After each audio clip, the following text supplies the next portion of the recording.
വെടിനിർത്തലുമായി Israel സഹകരിക്കുന്നത് എന്തുകൊണ്ട് എന്നൊരു ചോദ്യം പ്രധാനമായി ഉയരുന്നു. വെടിനിർത്തലിന് തൊട്ടു മുമ്പ് മാക്സിമം ഏരിയകൾ കടന്നു കയറുക, തങ്ങളുടെ എതിരാളികളെ ഹിസ്ബുള്ള ആയാലും ഹമാസ് ആയാലും പൂർണ്ണമായി അവരുടെ കേന്ദ്രങ്ങൾ അടിച്ച് നിരത്തുക എന്നൊരു നീക്കവുമായിട്ടാണ് ഇസ്രായേൽ കഴിഞ്ഞ കുറേ ദിവസങ്ങളായി വലിയ രീതിയിലുള്ള ആക്രമണം സംഘടിപ്പിക്കുന്നത്.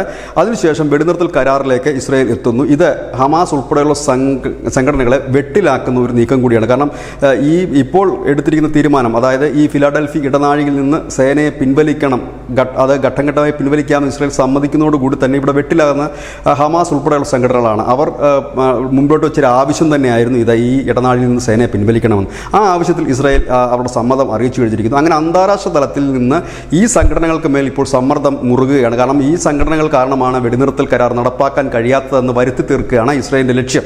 പ്രധാനമായും ഇസ്രായേൽ മുൻപോട്ട് വെക്കുന്ന ഒരേ ഒരു കാര്യം ബന്ദികളുടെ മോചനമാണ്, ബന്ദികളെ മോചിപ്പിക്കുക എന്നുള്ളതാണ്.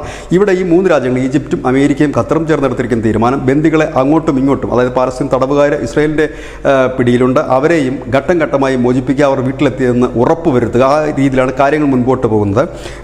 അതിനിടയിലാണ് ഹമാസ് മറ്റ് നിർദ്ദേശങ്ങൾ കൂടി മുൻപോട്ട് വെച്ചിരിക്കുന്നത്. അതിൽ ഹമാസ് മുൻപോട്ട് വെക്കുന്ന പ്രധാന നിർദ്ദേശങ്ങളൊന്ന്, ഗസയിൽ നിന്ന് ഇസ്രായേൽ സേന പൂർണ്ണമായി പിന്മാറുക, ഫിലാഡൽഫി ഇടനാഴിയിൽ നിന്ന് ഇസ്രായേൽ സേന പൂർണ്ണമായി പിൻവലിക്കുക. ഇതിൽ ഫിലാഡൽഫി ഇടനാഴിയിൽ നിന്ന് സേനയെ പിൻവലിക്കാൻ ഇസ്രായേൽ തത്വത്തിൽ തീരുമാനമായിട്ടുണ്ട്. പക്ഷേ അത് ഒറ്റയടിക്ക് പിൻവലിക്കില്ല, ഘട്ടം ഘട്ടമായി പിൻവലിക്കുകയുള്ളൂ എന്നാണ്. ഏതായാലും ഇസ്രായേൽ ഈ പറയുന്ന കാര്യങ്ങളിലെല്ലാം, ഈ ചർച്ചകളിലെല്ലാം അവരുടെ പ്രതിനിധികളും ഉണ്ടായിരുന്നു. ഈ പറയുന്ന കാര്യങ്ങളിലെല്ലാം ചില സമ്മതങ്ങൾ അറിയിച്ചു കഴിഞ്ഞിരിക്കുന്ന ഒരു സാഹചര്യത്തിൽ ഹമാസിന് മേൽ സമ്മർദ്ദം ചെലുത്താനായിട്ടായിരിക്കാം മറ്റു രാഷ്ട്രങ്ങളുടെ ശ്രമം. ഏതായാലും അന്താരാഷ്ട്ര സമ്മർദ്ദം ഈ പാലസ്തീനും ഒപ്പം തന്നെ ഹമാസിനും ഉണ്ടാകും, ഇല്ലെങ്കിൽ ഉണ്ടാക്കുക എന്ന ലക്ഷ്യവുമായിട്ടാണ് ഇസ്രായേൽ നീങ്ങുന്നത്. ഏതായാലും വെടിനിർത്തൽ കരാർ വരുന്നതിന് മുമ്പ് മാക്സിമം ഏരിയയിൽ തങ്ങളുടെ ശത്രുക്കളെ ഒതുക്കുക എന്നൊരു നീക്കവുമായി ഇസ്രായേൽ മുൻപോട്ട് പോകുന്നു. News desk news India Malayalam.